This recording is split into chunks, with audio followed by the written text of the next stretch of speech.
Hit.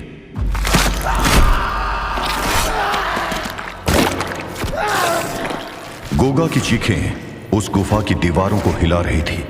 उसकी चीख किसी का भी खून जमा देने के लिए काफी थी। बाहर खड़ी जंगली डाकुओं की वो टोली बिल्कुल भी हिल नहीं पा रही थी।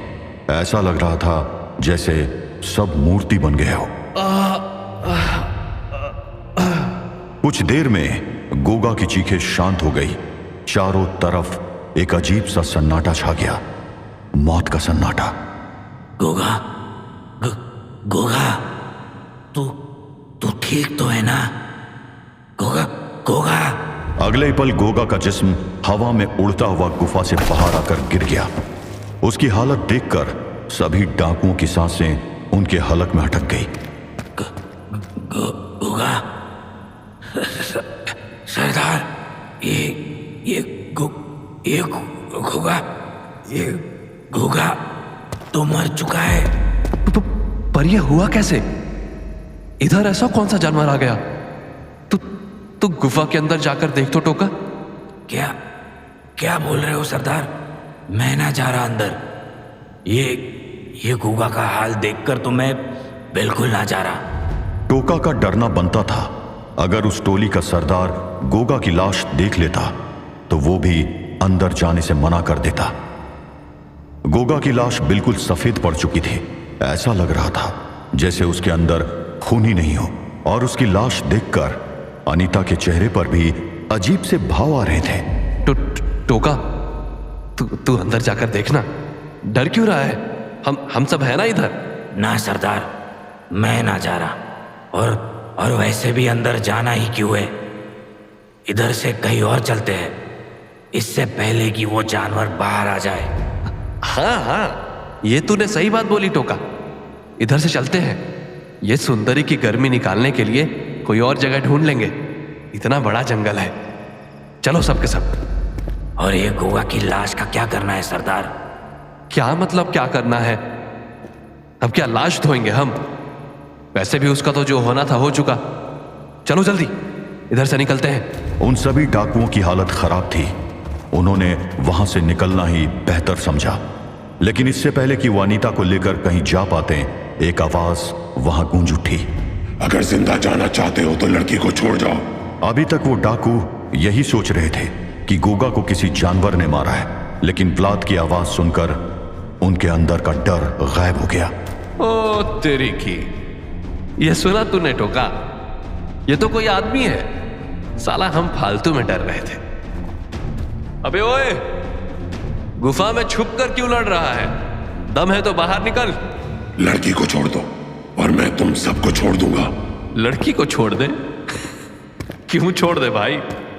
जिंदगी में पहली बार ऐसी लड़की हाथ आई है और तू चाहता है हम सब तेरी बात यूं ही मान ले? गोगा को मार के बड़ा तेज बन रहा है तू। चुपचाप बाहर आ जा, वरना इस लड़की के साथ जो होगा वो तो होगा, पर तेरा वो हाल होगा कि तुझे छुपने के लिए हर गुफा छोटी पड़ेगी। क्यों टोका, क्या कहता है? बजा दे इसकी।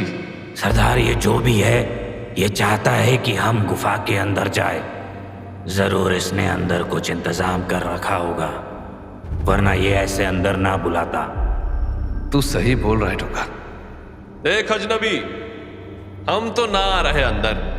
अब अगर तुझ में दम है तो बाहर आ जा। मामला अब फंस चुका था। ड्रैकुला धूप में बाहर निकल नहीं सकता था और डाकू अंदर जाने को तैयार नहीं थे। क्या हो गया रे? सांप सूंघ गया क्या तुझे? निकल बाहर साले। हम भी तो देखें तुझ में कितना दम है। मैं आखिरी बार बोल रहा हूं, अनीता को जाने दो और मैं।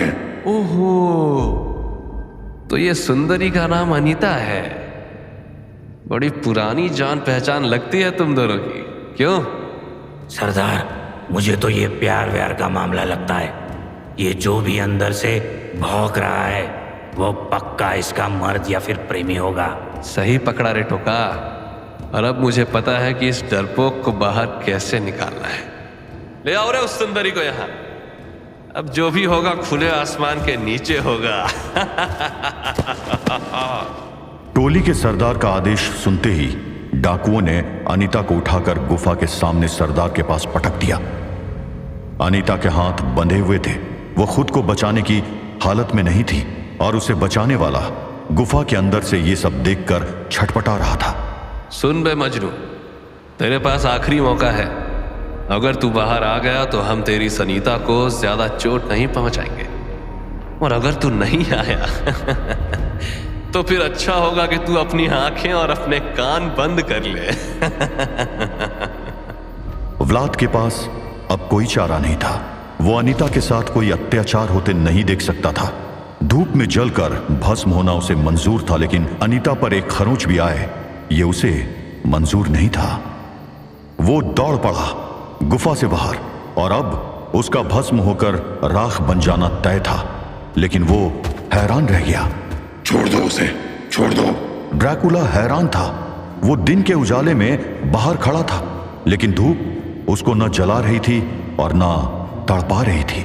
एक पल के लिए उसका ध्यान उन डाकुओं से हट गया और अगले ही पल उसे अपनी गलती का एहसास हो गया।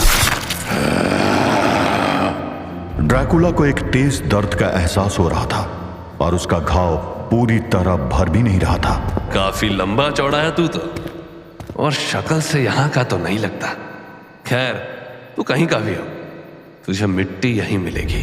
एक बार फिर डाकुओं का सरदार ड्रैकुला की ओर लपका, लेकिन इस बार ड्रैकुला सतर्क था। उसने सरदार का हाथ रोक लिया और अपने सर से उसकी नाक पर एक जोरदार टक्कर मारी। साले, तूने मेरी नाक तोड़ दी। टोका, देख क्या रहा है तू? मार साले को। तुम सबने सुना सरदार ने क्या बोला? मारो साले को। 6 के 6 डाकू ड्रैकुला पर टूट पड़े, मगर ड्रैकुला सिर्फ ड्रैकुला नहीं था, वो व्लाद द इम्पेलर भी था। वो व्लाद जिसने न जाने कितनी वॉर्स लड़ी थी। वो लड़ने के हर आर्ट में एक्सपर्ट था और उसके रिफ्लेक्सेस गजब के थे। एक एक करके सभी हड्डियां टूट रही थी, लेकिन उनके हमले में ड्रैकुला भी घायल हो रहा था। उन डाकुओं ने बहुत कोशिश की, लेकिन ड्रैकुला ने अपने हाथों से सबको मौत की नींद सुला दिया था। रह गया था तो बस उनका सरदार। साले, तू चीज क्या है? मौत। ड्रैकुला सरदार की तरफ बढ़ा, लेकिन अचानक वो लड़खड़ा गया। सरदार को बस एक मौके की तलाश थी। वो वहां से भाग निकला। ड्रैकुला को आज सदियों बाद दर्द महसूस हो रहा था। वो आज अपने आप को इंसान महसूस कर पा रहा था, लेकिन इतना घायल होने के बाद भी उसे मौत नहीं आ रही थी। उधर अनीता ने इस लड़ाई का फायदा उठाकर अपने आप को आजाद कर लिया था। वो तेजी से दौड़कर ड्रैकुला के पास जा पहुंची। व्लाद, व्लाद, ये कैसे? तुम ठीक हो ना? अनीता को अभी भी समझ नहीं आ रहा था कि आखिर धूप में ड्रैकुला का जिस्म जला क्यों नहीं। वो ये भी नहीं समझ पा रही थी कि उसके घाव भर क्यों नहीं रहे थे। ओह नो, तुम्हारे वुंड्स हील क्यों नहीं हो रहे? और तुम्हें डे लाइट से कोई नुकसान भी नहीं हुआ? ये सब क्या हो रहा है? अनीता, केव। केव? हाँ केव। मेरा बैग केव में है।